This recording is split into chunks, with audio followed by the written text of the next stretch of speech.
Well, we initially did a survey because there's been a rise in reported sexual incidents at schools. When members made that clear to us, we put out a survey on that. And one of the things that came back unprompted was that the gender ideology was leading to a lot of that. So I think that's what prompted that survey, which found that 91% of teachers don't think that transgender ideology has any place in classrooms. And I know that the media likes to pit teachers and parents rather against each other. Teachers are on the same side as parents on this issue. They think that this transgender ideology is child abuse, and it's hard to see how it's not.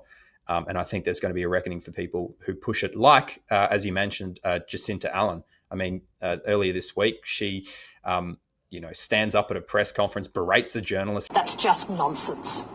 It's disgraceful nonsense. Like, seriously. And then spits in the face of every normal person who questions that men are really women and women are really men. Like, this isn't just an issue about informed consent for children, as important as this is.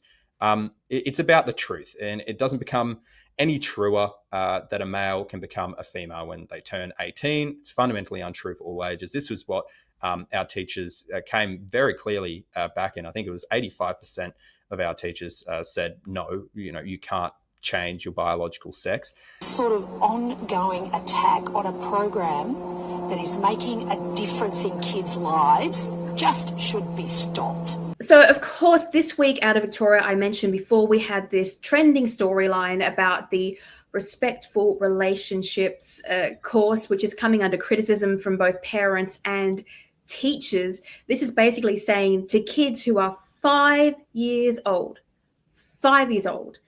they may have been born in the wrong body or have body parts that don't match how they feel about their gender. I mean, 5-year-olds aren't thinking about this, but this is what's being put forward in the schools. Now, Premier Jacinta Allen was quite frustrated when she was challenged on this topic by the press. And she said, and I quote, that it was put forward in response to the ongoing perpetration of violence against women and the ongoing rise of kids who are bullied. And she also said it was a making a transformative difference, which I think we can agree it's transforming the school curriculum. Not sure if we agree whether it's a good transformation or a bad transformation. She further said that to people who are criticizing it, it should be stopped. It's disgraceful reporting and it's hurtful. What happens to teachers who have 5-year-olds in their class and they don't want to teach them this kind of thing? Is there any way for teachers to say, hang on, no, that's not part of why I set up to become a teacher. That's not part of what I thought I'd be teaching. Do they have any protection or any ability to reject this?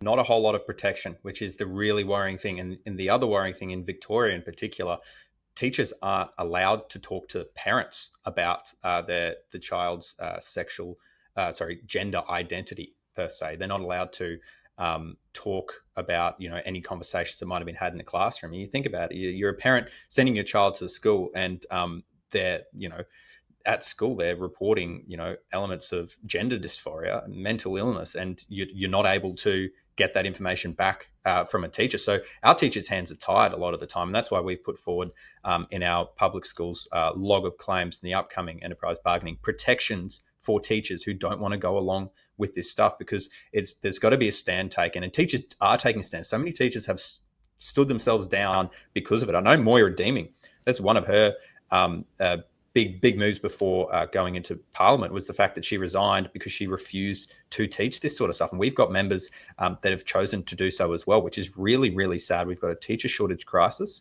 And our teachers have a lot of different issues to deal with in the workplace. And this is just one that is of the government's making. This is one that is of the union movement's making as well.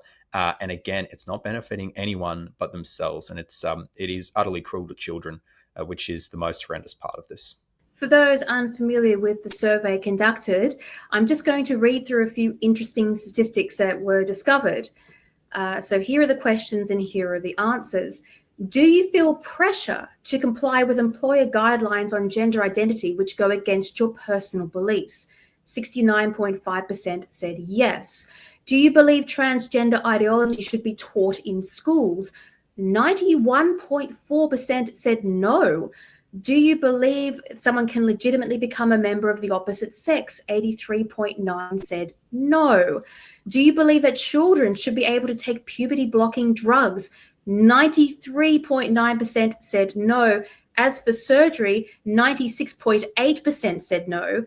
And 83.9% think it's a bad idea for kids to be identifying as transgender when they are young children. If this is the case, why can't the teaching industry join with parents in pushing back? Is there anything actually stopping them, or is it just a fear of retaliation from the union they belong to? And if so, is there a solution to that? Well, the solution is to firstly leave the union that is pushing all this. And I must say, the Australian Education Union has spearheaded this in all of their state variants. For instance, in Queensland, the QTU, they are the ones that have been at the forefront of pushing transgenderism into the classrooms. They're the ones that walk around with the transgender pride flags on their shirts throughout schools. These are the people that have been the pioneers, I suppose, in corroding our children's mind on this. So they're not going to be the ones to stop it. They're the ones that are driving it. So it does take a lot of courage for teachers to leave that. But of course, the unions have bullying and coercive tactics to try and keep teachers and nurses as well in line, I suppose, on a lot of these social issues, which generally speaking don't have anything to do with the teaching profession. But I think this issue in particular, this is a moral issue. This is a moral issue. And anyone that doesn't stand up against what's happening, what's being put onto our children in the name of, respectful relationships, in the name of, inclusivity, all of this sort of stuff, it's cruelty.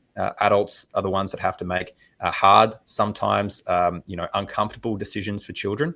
But the idea that you're telling a 5-year-old that you're already confusing their gender and their sexuality at such a young age, I mean, it is perverse. And I really do hope, and I do think there is a reckoning coming when teachers and parents join together and rise up against this stuff.